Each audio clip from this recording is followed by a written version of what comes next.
Alexandre de Moraes tentou desconversar sobre a polêmica minuta do golpe após ser diretamente confrontado pelo desembargador Sebastião Coelho. Sem respostas claras, Moraes ficou em saia justa diante do questionamento, enquanto o Brasil inteiro acompanha de perto essa movimentação explosiva. Mas antes de começarmos, peço que você nos ajude se inscrevendo no canal e deixando o seu like. Isso fortalece o nosso trabalho. Brasília, meus queridos. Brasília tem sido o inferno do brasileiro. Quando o Bolsonaro ele foi sagrado vencedor na eleição de 2018, eu lembro do discurso que ele fez muito improvisado, ao estilo do Bolsonaro, e ao final desse discurso ele dizia: menos Brasília e mais Brasil. E nós começamos a viver menos Brasília e mais Brasil, e vivemos menos Brasília e mais Brasil em 2019, 20, 21 e 22. Acontece que, com a eleição, porque existem fraudes processuais, eu já cansei de falar, como a do calendário para resoluções do TSE, nem entro no assunto de urna eletrônica, nós voltamos a viver mais Brasília, menos Brasil.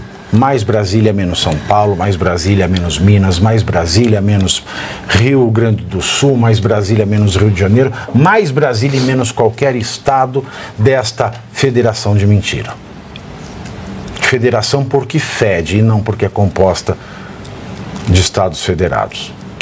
Então, voltando a Brasília, resumindo a tragédia anunciada de ontem, a primeira turma do Supremo Tribunal Federal, que está sequestrado pelos ministros que compõem e foi tornado MSTF. Repito, faço questão de insistir.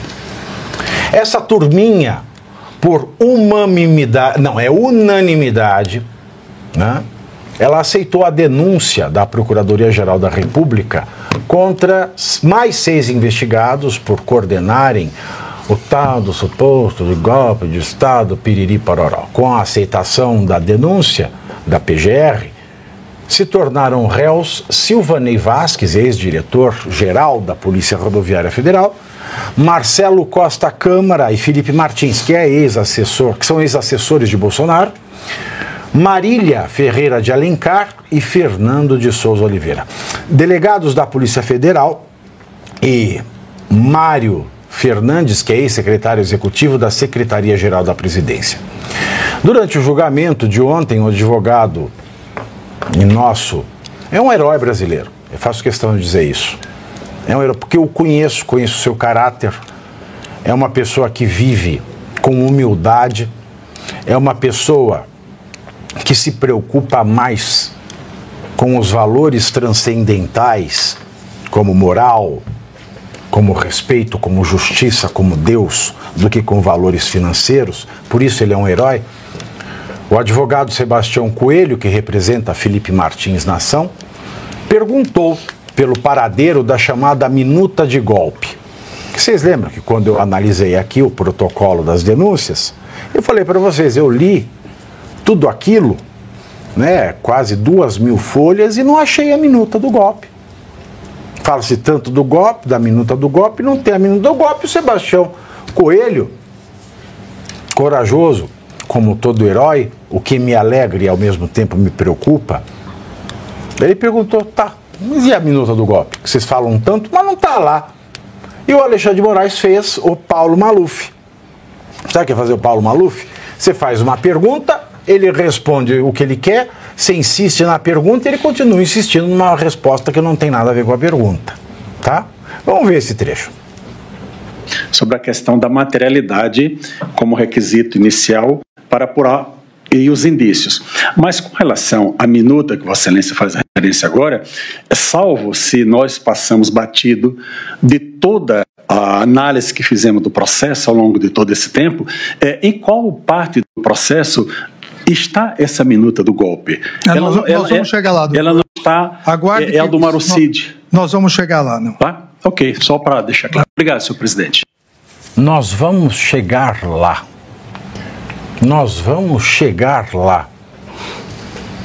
Para ter um crime e uma denúncia de um crime baseado num golpe que tem uma minuta de golpe, a minuta já devia ter chegado. Isso é uma confissão do Alexandre de Moraes de que isso é é grave arbitrariedade. Em outro momento, né, dessa data infeliz, o Flávio Dino comentava sobre vídeos publicados por pessoas na internet que afirmam ser juristas e que defendem a exclusão de Moraes do processo, os classificando como, olha, o Flávio Dino diz, jurista, eu sou um jurista de internet para o Flávio Dino. Talvez eu não tenha peso suficiente para ser jurista como ele. Talvez se pusermos numa balança eu e Flávio Dino, pelo peso, seja mais jurista que eu. E eu digo isso, não é por gordofobia, deixo claro, é por ter me sentido ofendido. Você é um jurista de internet. Não, eu sou um jurista porque eu estudo direito. Eu estudo todo santo dia uma matéria que vossas excelências, que de excelências não tem nada, porque são desexcelentes em tudo que fazem, em tudo que dizem. E até aqueles que um dia foram excelentes em matéria jurídica, hoje se desexcelentizaram. À exceção honrosa do ministro André Mendonça, que eu quero deixar aqui claro, que não faz parte desta turma, mas é muito criticado pelos juristas de internet. Todo mundo fala. Por que o André Mendonça não fala? Porque ele sabe que um verdadeiro jurista tem que cumprir a lei e não fazer a lei, porque isso é papel do legislador, e como juiz, ele tem que se manter em silêncio e falar somente nos autos. Não é porque os outros erram que o ministro André Mendonça tem que errar. Certo está ele. Ele tem que continuar sendo justo, honesto e conforme as leis, não conforme esses juristas de peso. Esses juristas a granel. Então, Flávio Dino, se eu sou um jurista de internet, você é um jurista a granel. Você é o maior jurista a granel do país. E quando o Dino citou a Bíblia, este demônio sem chifre, que é o ministro Alexandre de Moraes, ainda brincou, dizendo ao colega do MSTF, candidato, que o ministro é candidato a papa. Não, olha isso aí, olha isso aí. E às vezes jurista tem outras conotações. Por exemplo, quem pega dinheiro a juros ou empresta é jurista. Então, é preciso também levar com cuidado. As palavras em português são polissemânticas. Polissêmica, né? Exatamente, tem vários sentidos. E apenas para não deixar a Bíblia de fora, e quem empresta dinheiro a juros comete um pecado, né? Segundo o Antigo Testamento. Vossa Excelência é candidato a Papa. Eu percebo uma certa tendência. Eles estão falando de processos criminais, em que as pessoas vão perder o bem mais valioso da vida delas, que é a liberdade. Só demônio pode brincar com o sagrado numa hora dessa. Só demônio pode brincar com o sagrado numa hora dessa. Aliás, ao Flávio Dino, ao Moraes, vocês deveriam prestar atenção, porque vocês são guardiões da Constituição e não da Bíblia, seus canalhas. E eu quero dizer também aqui uma mensagem ao Bento Carneiro, que falou em primeiro nesse vídeo aí. Porque se as palavras são polissemânticas, a sua imagem é polissignificativa também, é polissemântica. Porque essa sua colocação, ministra Carmen Lúcia, mais caberia ao personagem Bento Carneiro, do Chico Anísio, do que a uma ministra do STF. Carmen Lúcia, você se senta quantos anos no STF? Há quase 15 anos.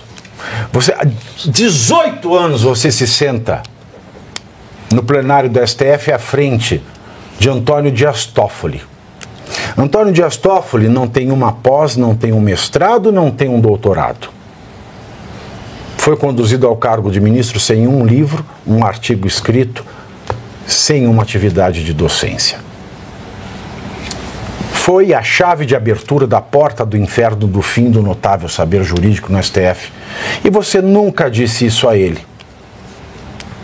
Porque Antônio Dias Toffoli só pode ser jurista acaso viva de juros, porque ele nunca estudou direito e não pretende estudar. Ao longo desses 18 anos, 15, 18 anos, ele não buscou ser um jurista. E o STF não é um concurso para quem pode ser um grande jurista, mas é um laureamento de quem já é. Portanto, ministra Carmen Lúcia,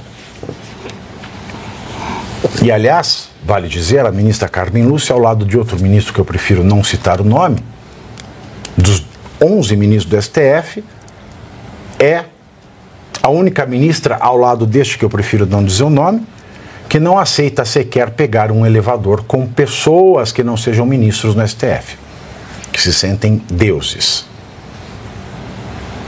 Então, ministra, se você se sente deusa, olhe-se no espelho. Eu garanto que isso passa. Eu garanto que isso passa. Jurista de internet, digo eu agora ao jurista a granel, jurista de balança, de peso, que é o Flávio Dino. É aquele que devota sua vida ao estudo do direito e não vai virar governador de um estado miserável para torná-lo mais miserável, como você fez com o Maranhão, entrar para o Senado, ir para uma carreira no governo federal, deixar de estudar direito e estar agora no STF. Porque eu garanto que você, jurista a granel, deixou de estudar direito, porque se você ainda fosse um jurista, você saberia que as imagens captadas pelo Ministério da Justiça e Segurança Pública, pasta da qual vossa